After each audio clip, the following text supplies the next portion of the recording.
Hello everyone, this is Mukesh Kumar, a health counselor, diet and wellness expert in nutrition way. Let's understand diabetes again. So diabetes का मतलब blood में blood sugar का बढ़ना, body में blood sugar का बढ़ना, ये diabetes है। अब ये जो डायबिटीज होती है इसका पहला रीजन है इंसुलिन रेजिस्टेंस, दूसरा रीजन है पैनक्रियास की वीकनेस, तीसरा रीजन है पैनक्रियास का डैमेज होना। अब तीनों रीजन को समझते हैं। पहला रीजन इंसुलिन रेजिस्टेंस, मतलब आपके ब्लड के अंदर इंसुलिन भी है, ग्लूकोज भी है, बट आपकी बॉडी की मसल्स इंसुलिन को और ग्लूकोज को यूटिलाइज नहीं कर सकती हैं क्योंकि इंसुलिन रेजिस्टेंस हो रहा है। मतलब मसल्स इंसुलिन को रेस्पॉन्ड नहीं कर पा रही हैं। ऐसा होता क्यों है?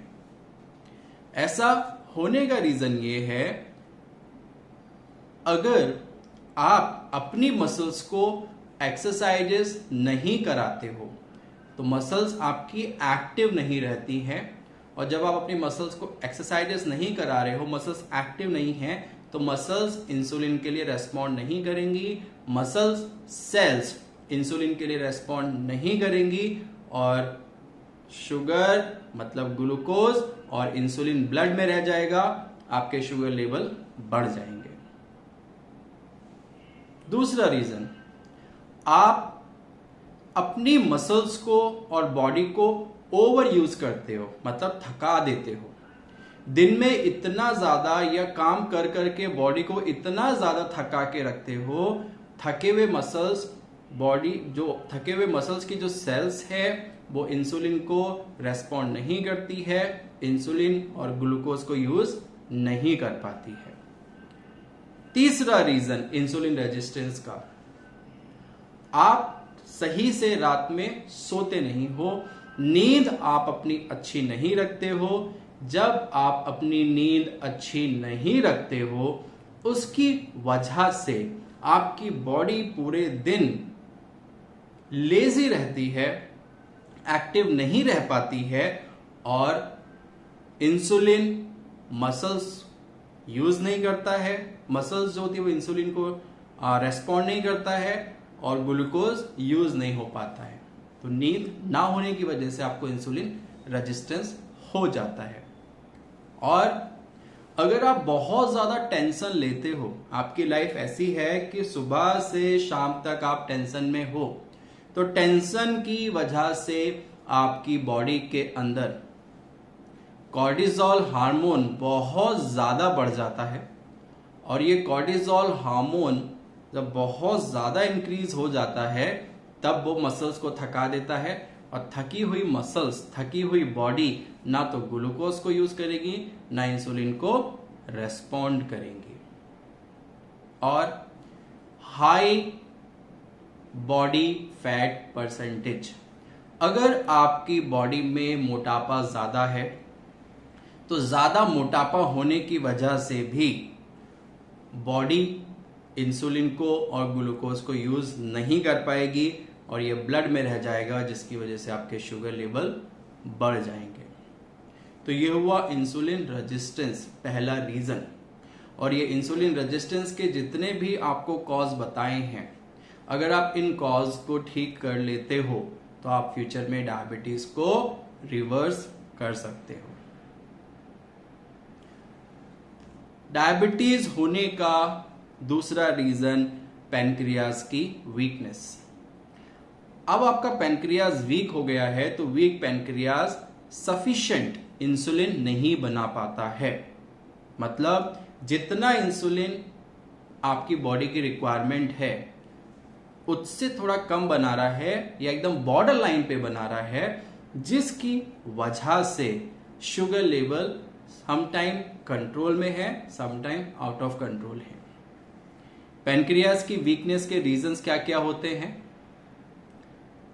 पुअर डाइजेशन, अगर बहुत लंबे टाइम से आपका डाइजेशन अच्छा नहीं रहता है, gases issues, constipations, acidity, loose motions, अगर ये आपको फ्रीक्वेंटली ये प्रॉब्लम रहती हैं तो ये प्रॉब्लम आपके पेनक्रियाज को कमजोर कर देती है।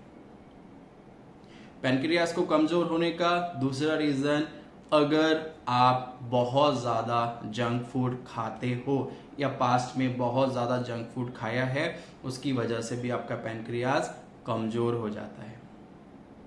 पेनक्रियाज के कमजोर होने का रीजन कि आप जो भी खाना खाते हो या पास्ट में जो खाना खाते थे उसमें न्यूट्रिशनल डेफिशिएंसी होती थी, आपने खाने की क्वालिटी कभी अच्छी नहीं रखी है। पेनक्रियाज के वीक होने का रीजन कि आपकी बॉडी का ब्लड सर्कुलेशन पुअर रहा है, मतलब ज्यादातर टाइम सिर्फ आप बैठे रहते हो, कुछ और किया ही नहीं है। जब बॉडी का ब्लड सर्कुलेशन अच्छा नहीं रहा, उसकी वजह से भी आपका पेनक्रियाज कमजोर हुआ। तो अगर आप पेनक्रियाज को स्ट्रॉन्ग करना चाहते हो तो जितने आपको रीजन बताए हैं, इन रीजंस को आप ठीक कर लो, आप पेनक्रियाज को वापस से हेल्दी कर सकते हो।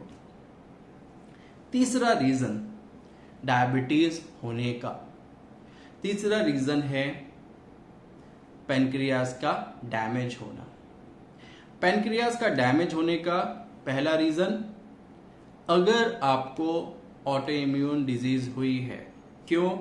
अगर आपकी बॉडी की इम्यूनिटी वीक है तो वीक इम्यूनिटी कभी भी कंफ्यूज हो सकती है और ऑटो इम्यून डिजीज में कन्वर्ट हो सकती है। तो अगर आपकी इम्यूनिटी कमजोर रही है और वो कमजोर इम्यूनिटी ऑटो इम्यून प्रॉब्लम में कन्वर्ट हुई है तो उसकी वजह से भी आपका पेनक्रियाज डैमेज होता है। अगर आपने पास्ट में बहुत स्ट्रॉन्ग मेडिसिन ली हैं, बहुत ज़्यादा एंटीबायोटिक्स ली हैं, बहुत ही ज़्यादा एंटीवायरल मेडिसिन ली हैं या बहुत ही स्ट्रॉन्ग एलोपैथिक मेडिसिन ली हैं आपने, तो उसकी वजह से भी काफ़ी बार आपका पेनक्रियाज डैमेज हो जाता है। और क्या रीजन होते हैं पेनक्रियाज के डैमेज होने के? कि आपने बहुत ही स्ट्रॉन्ग सप्लीमेंट्स लिए हैं अपनी बॉडी बिल्डिंग के लिए, कि आपको बॉडी बिल्डिंग करनी है, तो उसकी वजह से भी पेनक्रियाज डैमेज होने के चांसेस होते हैं, पेनक्रियाज डैमेज हो जाता है। तो पेनक्रियाज डैमेज का पहला रीजन ऑटो इम्यून, दूसरा रीजन बहुत ही स्ट्रॉन्ग मेडिसिन, एलोपैथिक मेडिसिन, और तीसरा रीजन आपने बहुत ही स्ट्रॉन्ग सप्लीमेंट लिए हैं। इन सब की वजह से पेनक्रियाज डैमेज होता है। पेनक्रियाज कितना डैमेज हुआ है, इसके लिए आप C peptide test, islet cell antibody test कराएं। उसकी रीडिंग से आपको पता लग जाएगा कि पेनक्रियाज की करंट कंडीशन कैसी है, हेल्थ कैसी है। तो डायबिटीज होने के 3 रीजन मैंने आपको बता दिए हैं, इंसुलिन रेजिस्टेंस, पेनक्रियाज की वीकनेस और पेनक्रियाज का डैमेज होना। आपको अगर अपनी डायबिटीज रिवर्स करनी है तो इन सभी फैक्टर्स को आपको बेटर करना होगा। अगर ये सभी फैक्टर आपके बेटर हो जाएंगे, डायबिटीज फ्यूचर में रिवर्स हो जाएगी। बेटर करने के लिए सही खाना खाइए, प्लानिंग करिए कि आपका जो फूड है वो आपका हेल्दी फूड रहे, न्यूट्रिशन से भरपूर रहे। सही योगा और एक्सरसाइजेस करिए। आप स्लीप को 8 आवर्स की इंपॉर्टेंस दीजिए। आप टेंशन फ्री रहने की कोशिश करिए दिन भर, और अंदर से आप अपने आप को पॉजिटिव रखिए। ये सभी प्रैक्टिसेस आपको अंदर से बेटर करेंगी और डायबिटीज को रिवर्स करने में हेल्प करेंगी। आपको अगर हमारे प्रोग्राम में एनरोल्ड होना है, न्यूट्रिशन वे 1 ईयर रिवर्सिंग डायबिटीज प्रोग्राम में, तो आप हमारी वेबसाइट विजिट कर सकते हो www.nutrition